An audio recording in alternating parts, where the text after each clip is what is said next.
Society here at AUT University. What I'm going to talk to you about is a new paper that we've created within our faculty, and the technology and different things that we've done with it. This has been a group project, and we'll talk to you about who else has been involved in that shortly. So the paper is called Culture and Society, as well as the faculty being called that, and it was the idea within a curriculum review that took place that we should have certain papers that are not just skills-based but also content-based that run across the faculty for first year students. So it's level 5 or first year, and it's based on the idea of having students engage with the different concepts within culture and society, and also to get a real understanding of identity and what that means to them, and try to sort of ground themselves within their learning experience. So what we went through was we developed a community of practice. We had a design team for the project from across our 5 schools within our faculty, I think it's 5, social sciences and public policy, languages and culture, education, Māori development, and hospitality and tourism. So amongst that, you can imagine that in itself was quite an exercise for us to agree on some principles for the paper, but we did, and it was essentially that there were some fundamental things around culture and society that we wanted students to come to terms with it, and a lot of that was based on notions of human rights, etc. as well, and also really try to grapple with their own identity. So we developed a structure for the paper which was really based on a lot of traditional means that we needed to do, but at the same time we tried to be as innovative as possible, tried to think about what the opportunity was with this new paper to incorporate new technologies, etc. So in terms of thinking about those opportunities to be innovative in this paper, one of the key principles that we were going with was, particularly in social sciences, we've talked a lot about the idea that society is changing so much with the use of technology, and particularly social media for students, that rather than try to ignore it or fight it, that we'd actually try and incorporate different facets of social media into our learning as well.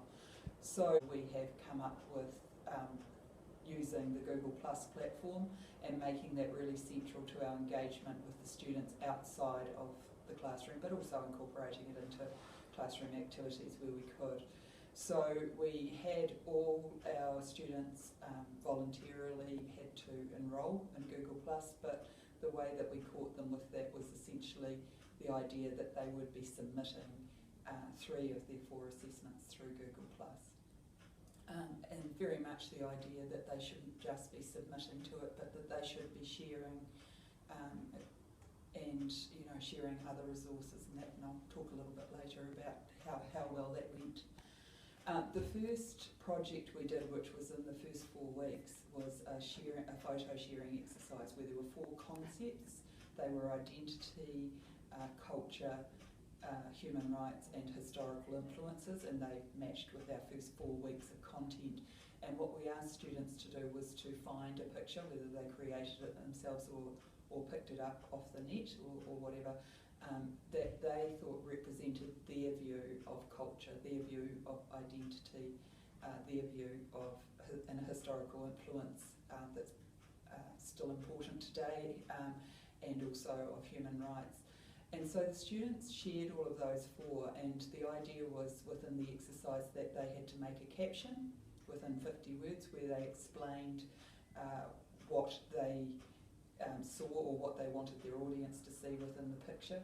And then they also had to do a reflective writing piece that required them to reflect on their thought process in making the photo board, but also on what they saw from others. So that was the catch, where the idea was that they would learn a lot about themselves by having to think about these concepts and what they meant to them, but then to also be able to look at what others were creating and to sort of compare. So that was part of the first reflective writing exercise. So the reflective writing exercise was also what we encouraged them to do, was use a blog and then post to the Google community as well. So students could see not only the photo boards but also what each other were writing. And that actually, despite some, I have to say, resistance from some students, actually became a very normal part of activity and worked very well. The third exercise that they had to do was sort of outside of the Google community, but by that time we had embedded all our resources into Google documents and shared them on the community and that sort of thing. So that was really kind of our normal engagement platform.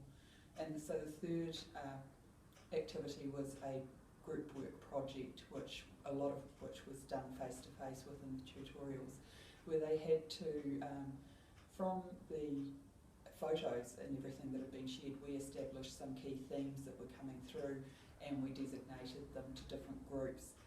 So because we had about 300 students in this paper, and we had 10 tutorial streams. So within those 10 tutorial streams, no theme was duplicated within the stream, so they went across the tutorial groups.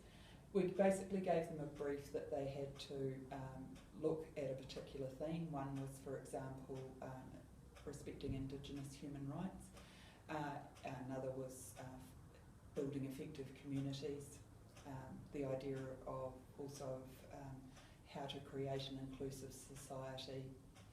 Also looked at the role of pop culture, challenges in expressing identity, maintaining traditions in modern society. I think those are most of them. So anyway, in those group projects, they had to identify a particular area that they wanted to look at and come up with a social challenge, and then also to find solutions.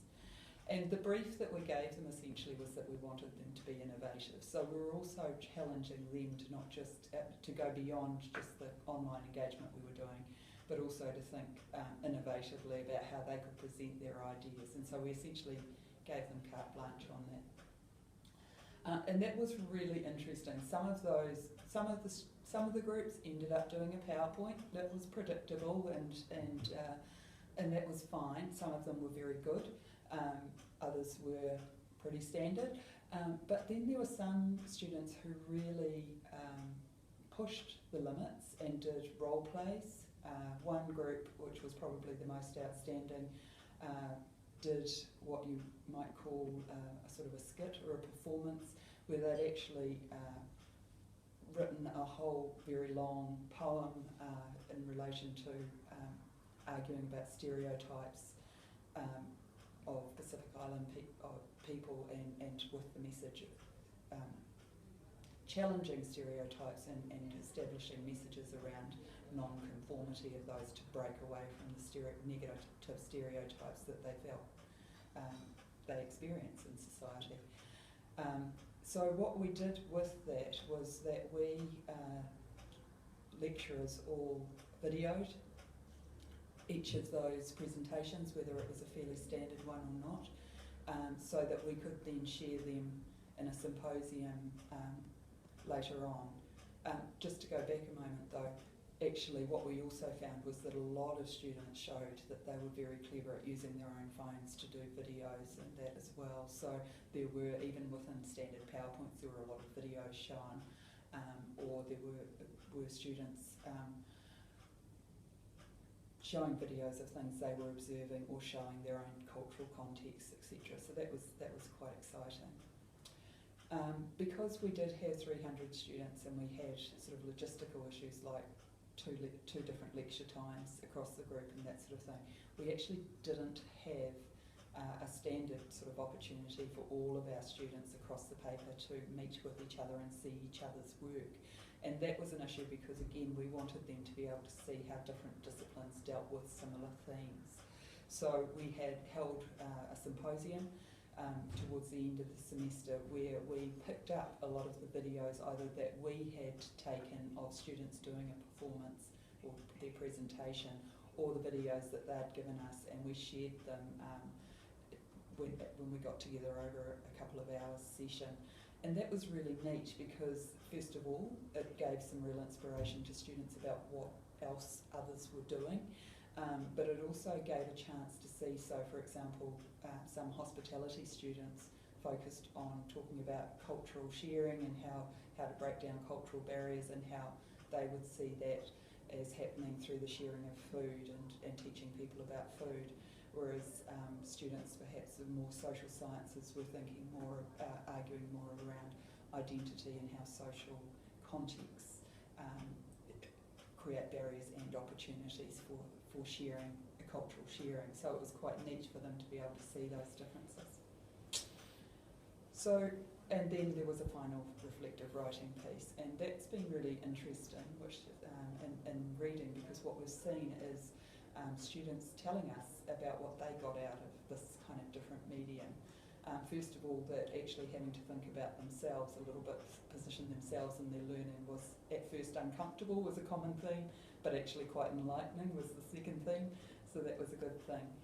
But also it was interesting that some have actually reflected on the role that being in the Google Plus community has played in terms of enabling them to see what others do and get that different perspective. So that feels like we've been quite successful in achieving that idea of students learning about themselves and learning to have some sort of comparative analysis in a medium that's made that possible for them.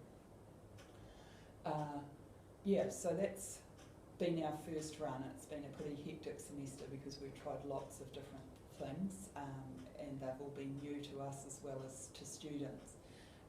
And so there will be next a second run. It's around streamlining. Like, we've agreed that our content is good, we've agreed that the platform is good, but it's also just how do we make things easier to access. That's probably been the biggest thing in terms of making sure that we can really have students very easily find the different resources, for example, or be able to easily find each other's work, etc. I started out with this paper not knowing anything about the Google Plus platform, and it took quite a while to get my head around how to operate it. But one of the biggest things that I found when I was engaging with the students and getting them involved in the whole platform is they knew more about this kind of platform than I did, and they were helping me sort out how they did their photo boards. The photo boards were a really interesting exercise because most of the students that I had in my tutorials were looking at other classes' photo boards and comparing the concepts and issues that were involved. Yeah. It offers a voice for those people that don't want to put their hand up and ask for class. One of the things for me is, especially having an iPad at home, is I never turned off from work, which is a danger, I think, in some ways, because I was constantly checking my students and how they were going.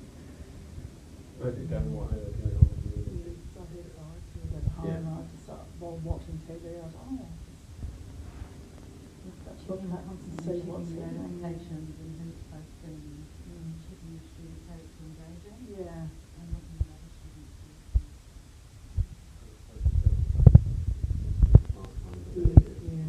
The downside. You can use the downside. It's pretty much like having No a need to question. turn off from it. Yeah. It's good feedback. As you say, it's good feedback to us to see who's getting it, who's engaging. Mm. So, do you have any issues about security and privacy and things like that? Some of my students chose not to engage as much as we would have liked with the Plus community, purely for reasons that they wanted to keep their photos and their personal reflections private. So that was one issue, but other than that, in terms of student engagement and self-directed learning, I think the Google Plus community is quite an effective tool for that. I think how we manage and use the community for future experiences of the paper, using it more effectively so that we can encourage more student engagement and the management of the material.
students not to use PowerPoint, to come up with something more creative, and some of the work that they've produced just as far as technology and the presentations went was absolutely amazing.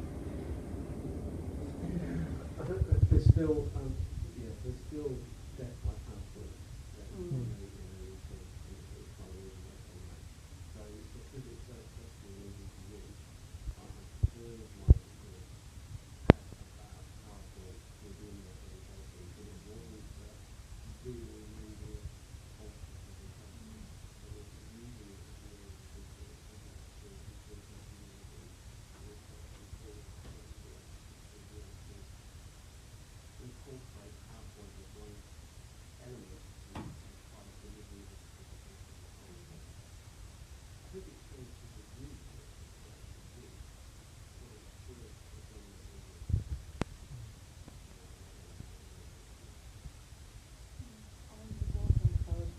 On the assessment brief to move away from PowerPoint, I think, which encouraged a little bit more creativity, but we did not assign any kind of grade weighting to their creativity, which possibly you could think about.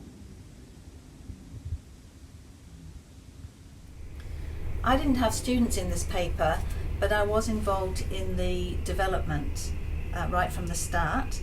I use Blackboard a lot in my teaching, especially the blogs and wikis, but I've never used Google+. I was impressed with the way it was possible to manage such large numbers of students in Google+, and I felt that it seemed to align more with what students do in social media and on their devices, much more than the Blackboard functions. So I'm actually thinking of using Google Plus in my papers in the future. I was impressed with how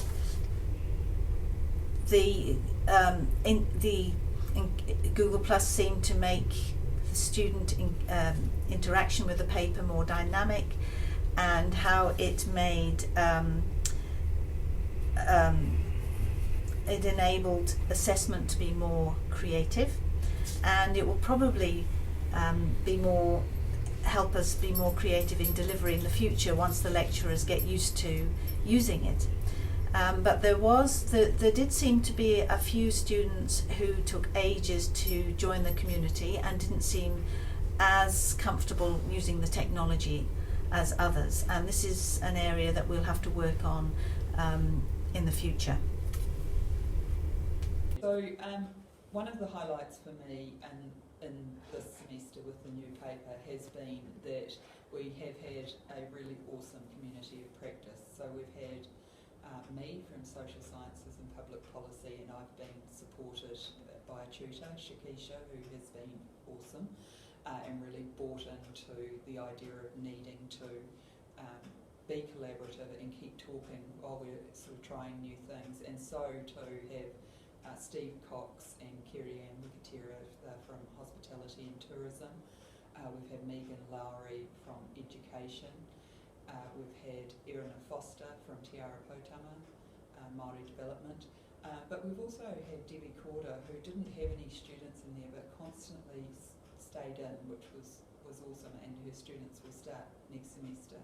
And Debbie's very experienced in innovative assessment practices, so she taught us a lot, because one of the things I haven't mentioned is that in our assessment we used a learning outcomes grid, and so that none of the assessments were weighted, and that was a new thing for us to try, and we certainly learnt a lot along the way, and by the end of the semester we were actually convinced it works really well. So what we did, because it was a new paper, was that we all agreed that we would meet once a week, and we did have pretty much a constant dialogue. So with a new paper as it is, lots of new things come up, and we sort of had to deal with quite a bit on the trot, but because we were meeting every week, it was fantastic. So as a as a teacher, that was awesome to work in that group and sort of really develop a very sound community of practice. And the other thing was that we had a lot of guest lecturers come in because we did want to make sure that research and current and new thinking within AUT was being shown to the students, and particularly when you're dealing with a paper like Culture and Society, there are so many relevant pieces of research going on. So what we also found was that all of our lecturers were enthusiastic and amazing, and some really bought in and wanted to come into the community as well to see what was happening so that they could shape their own contribution to fit what the students were doing, and that was really, it really enriched, and you could see that in the reflective writing that quite often those lecturers were the ones who were named as ones that students really remembered their learnings from. In terms of the actual experience of the students, I'd have to say, and pedagogically, it really, that we had that first assessment for the photo sharing was, I think, really set a very, very good platform for engagement. It meant that within 4 weeks the students had to have put up 4 pictures with their captions. So they had to have joined the community and they had to have started figuring out how to do things. So that really established, you know, some patterns and familiarity straight away, which was great. And then, you know, photos are such a powerful medium, and, you know, they were sharing them. We were looking at them in class, scrolling them up on screens and everything.